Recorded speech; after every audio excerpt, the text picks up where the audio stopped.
आइए आज हम बात करते हैं एक्यूट इन्फ्लामेटरी डीमाइलिनेटिंग पॉलीन्यूरोपैथी की। ठीक है, तो देखिए एआईडीपी की हम बात करने जा रहे हैं। और देखिए बताया गया कि most common sub type of गुलियन बारी सिंड्रोम, तो गुलियन बारी सिंड्रोम जितने भी हैं उसके सबसे मोस्ट कॉमन सब टाइप जो है वो एआईडीपी है। ठीक है, तो एआईडीपी हो गया। अब देखिए हमको पता चला कि इसके गुलियन बारी सिंड्रोम के कई सब टाइप हैं, तो हम सबकी बात कर लेते हैं एक बार और उसके बाद फिर हम आगे बात करेंगे। तो देखिए गुलियन बारी सिंड्रोम जो होता है ना, ये ऑटो इम्यून डिजीज होती है और यहाँ पे ऑटो इम्यून डिजीज की वजह से ना हमारे अपने ही सेल्स डिस्ट्रॉय होने लगते हैं।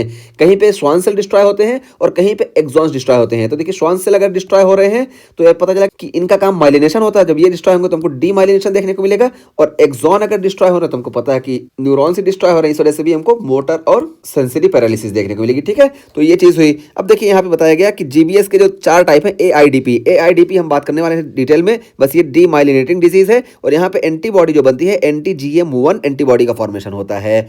और दूसरा देखिए नाम से हमको पता चल जाएगा एक्यूट मोटर एक्सोनल न्यूरोपैथी। तो ये देखिए ये एक्यूट होगा और मोटर एक्सोनल, तो मोटर एक्सोन जो होंगे यहाँ पे ये डिस्ट्रॉय होंगे और इसको हम AMAN बोलते हैं। और यहाँ पे जो एंटीबॉडी बनती है एंटी-GD1A एंटीबॉडी का फॉर्मेशन होता है। और तीसरा देखिए acute motor sensory axonal neuropathy, तो यहाँ पे देखिए एक्यूट होगा और मोटर और सेंसरी दोनों तरह के एक्सोन जो होंगे ये इन्वॉल्व होंगे, इसी वजह से इसको हम AMSAN बोलते हैं। तो देखिए इसी का शॉर्ट फॉर्म ये है। और तीसरा जो हमारा है ये देखिए मिलर फिशर सिंड्रोम है, तो देखिए MFS बोलते हैं इसको। और यहाँ पे देखिए एंटी-GQ1B एंटीबॉडी का फॉर्मेशन होता है। ठीक है, तो ये चीज़ हुई। और ये देखिए ये एक्सोनल डीमाइलिनेटिंग है। ठीक है, ये दोनों जो थे ये एक्सोनल डिजीज थी, जबकि ये MFS जो है ये MFS एक्सोनल प्लस डीमाइलिनेटिंग दोनों होती है, लेकिन ये जो है बहुत ही रेयर होती है और इन तीनों की प्रोग्नोसिस में बहुत पुअर होती है। जबकि हम एआईडीपी की बात करें ना तो एआईडीपी की प्रोग्नोसिस बहुत अच्छी होती है। 85 to 90% इसकी प्रोग्नोसिस जो होती है ये पेशेंट रिकवर हो जाता है। ठीक है, और इसमें से भी हम बात करें तो यहाँ देखिए 5 से 10% में ही हमको सिर्फ मोटर वीकनेस देखने को मिलती है। अभी आगे इसका हम और बात करेंगे कि रिकवरी किस बेसिस पे होती है, कैसे होती है।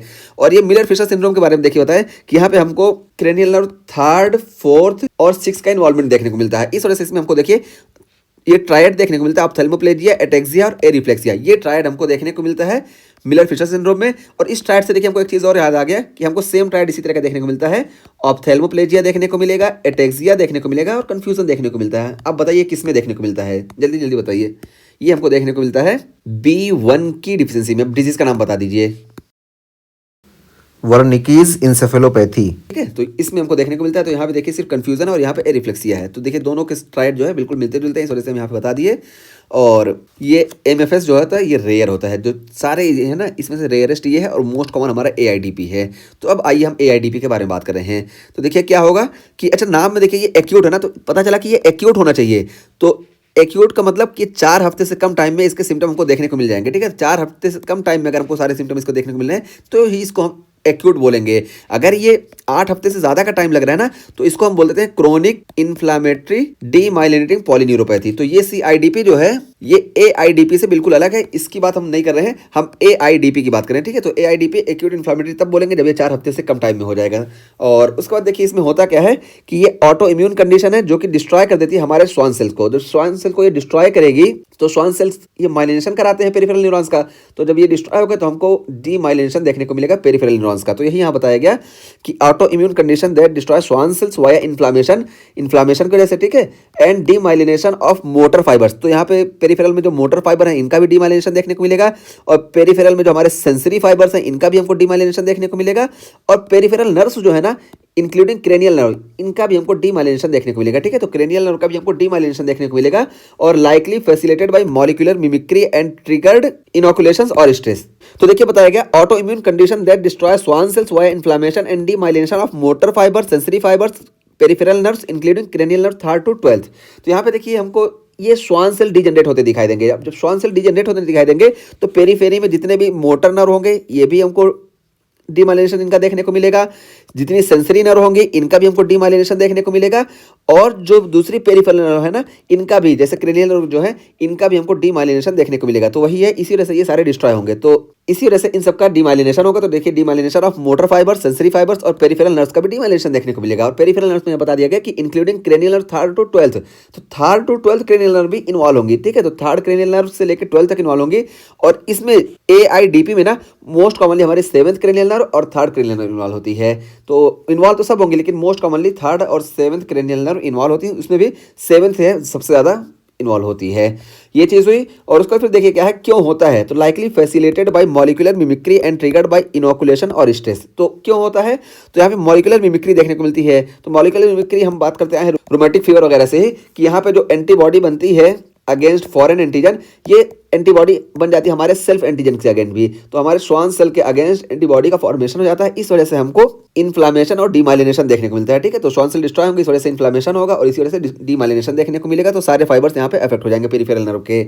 और ये ट्रिगर्ड किससे होता है, तो देखिए इनोकुलेशन या स्ट्रेस, इनोकुलेशन से भी ये ट्रिगर्ड होता है, यानी कुछ वैक्सीन होती है जिसको स्टिमुलेट करती है, जैसे इन्फ्लुएंजा वैक्सीन है या इसी तरीके से रेबीज वैक्सीन है, ये सबसे होता है, लेकिन बहुत ही रेयर होता है। ठीक है, बहुत ही रेयर होता है और स्ट्रेस की वजह से भी ये ट्रिगर्ड होता है। तो इसके ट्रिगरिंग फैक्टर की बात की गई। और उसके बाद फिर देखिए अगली लाइन में बताया गया कि despite association with infections that is Campylobacter jejuni और virus that is Zika virus, no definitive causal link to any pathogen. तो बताया गया कि यहाँ पे जो एसोसिएट इसको किया जाता है कि ये इन्फेक्शन की वजह से होता है, जैसे कंपाइलोबैक्टर जेजुनी या वायरल इन्फेक्शन जैसे जीका वायरस। तो इन्फेक्शन या वायरल इन्फेक्शन किसी की वजह से भी होता है, तो इसका एसोसिएशन इनसे होता है। ठीक है, कंपाइलोबैक्टर जेजुनी की वजह से हमको देखने को मिलता है, जीका वायरस की वजह से देखने को मिलता है। लेकिन यहाँ अगली लाइन में देखिए बता दिया कि no definitive causal link to any pathogen. तो एनी पैथोजन से कोई डिफिनेटिव काजुअल लिंक नहीं है, पता चला इसकी मल्टी फैक्टोरियल इटियोलॉजी है। ठीक है, तो कंपाइलोबैक्टर जेजुनी से तो हमको देखने को मिलता है, लेकिन जरूरी नहीं कि हमेशा इसी की वजह से देखने को मिले, बहुत सारे और फैक्टर्स भी हैं, इसी वजह से कोई डिफिनेटिव काजुअल लिंक नहीं है। ठीक है, कि इसकी वजह से देखने को मिलेगा, बहुत सारी इटियोलॉजी है, इस वजह से मल्टी फैक्टोरियल इटियोलॉजी इसमें देखने को मिलता है। तो कंपाइलोबैक्टर जेजुनी से स्ट्रांगली एसोसिएट होता है, मोस्ट कॉमनली हमको देखने को मिलता है कंपाइलोबैक्टर जेजुनी की वजह से, लेकिन और भी इसके दूसरे कॉजेटिव एजेंट है, इस वजह से यहाँ बता दिया गया कि no definitive causal link to any pathogen. ठीक, ये हमारी लाइन कंप्लीट हो गई। अब उसके बाद हम बात करते हैं सिम्टम की। तो देखिए सिम्टम हम बात करें ना, तो पेशेंट को कैसे देखने को मिलेगा, जब ये ट्रिगर होगा ना, श्वान सेल डिस्ट्रॉय होना शुरू हो जाएंगे, तो क्या होगा, तो जब श्वान सेल डिस्ट्रॉय होना शुरू हो जाते हैं ना, तो सबसे पहले देखिए हमको टिंगलिंग या नमनेस देखने को मिलता है, इसी को हम बोलते हैं रबरी फीलिंग। तो रबरी फीलिंग जैसे पैर में या देखने को मिलेगी। ठीक है, तो पैर में रबरी फीलिंग देखने को मिलेगी और पेशेंट ऐसे इग्नोर करेगा कि कुछ नहीं हुआ है, लेकिन ये रबरी फीलिंग देखने को मिलेगी। उसके बाद 24 आवर के बाद ना हमको ए रिफ्लेक्सिक एसेंडिंग पैरालिसिस देखने को मिलेगी। तो ए रिफ्लेक्सिक एसेंडिंग पैरालिसिस ये रबरी फीलिंग के बाद 24 आवर के बाद देखने को मिलेगी और ये शुरू होगी लोअर लिम्ब से। तो लोअर लिम्ब में हमको पैरालिसिस देखने को मिलेगी, धीरे धीरे धीरे धीरे धीरे धीरे ये अपर लिम्ब में जाएगी। ठीक है, तो ये एसेंडिंग पैरालिसिस इसी को बोलते हैं कि पहले लोअर लिम्ब इन्वॉल्व होगा फिर अपर लिम्ब इन्वॉल्व होगा। और यहाँ पे हमको ए रिफ्लेक्सिक यानी रिफ्लेक्स भी एब्सेंट देखने को मिलेगा, डीप टेंडन रिफ्लेक्स जो होगा ना, ये एब्सेंट देखने को मिलेगा। तो पता चला कि लोअर लिम्ब में हमारा एक बहुत फेमस रिफ्लेक्स है क्या, नी जर्क रिफ्लेक्स। तो नी जर्क रिफ्लेक्स भी यहाँ पे एब्सेंट हो जाएगा। और उसके बाद अगला इन्वॉल्वमेंट होता है, अच्छा इसी पे अगर हम ट्रीट करते रहे ना, इसी पे हमारे डायग्नोसिस हो जा रही है, तो 85 to 90% यहाँ पे पेशेंट रिकवर हो जाता है। सिर्फ 5 से 10% चांस ऐसा होता है ना कि कुछ मोटर वीकनेस बाकी रहे ट्रीटमेंट के बाद, वरना 80% पेशेंट तो बिल्कुल ऐसा रिकवर हो जाता है, पता नहीं चलता कि इसको कुछ डिजीज हुई थी, अगर इसी पे हम ट्रीट कर दे रहे हैं। लेकिन अगर इस पे नहीं ट्रीट कर रहे हैं और क्रेनियल नर्व का इन्वॉल्वमेंट हो जा रहा है, और क्रेनियल नर्व 30% केसेस में इन्वॉल्वमेंट देखने को मिलता है, तो इसके बाद भी जो है हम ट्रीट कर सकते हैं। लेकिन क्रेनियल नर्व के इन्वॉल्वमेंट के बाद ब्रेन स्टेम इन्वॉल्व हो जाता है, और जब ब्रेन स्टेम इन्वॉल्वमेंट हो जाता है तो रिस्पायरेटरी सेंटर अफेक्ट हो जाता है, जिसकी वजह से रेस्पायरेटरी फेलियर देखने को मिलता है। तो क्रेनियल इन्वॉल्वमेंट के बाद ना बहुत क्रिटिकल कंडीशन आ जाती है, इस वजह से इसके बाद रिकवरी का चांस बहुत कम हो जाता है। ठीक, तो 30% केसेस में क्रेनियल नर्व का इन्वॉल्वमेंट होता है। और हम बताएं कि यहाँ पे जो हमारी क्रेनियल नर्व इन्वॉल्व होती है, मोस्ट कॉमनली ये 7th क्रेनियल नर्व और उससे कम 3rd क्रेनियल नर्व इन्वॉल्व होती है।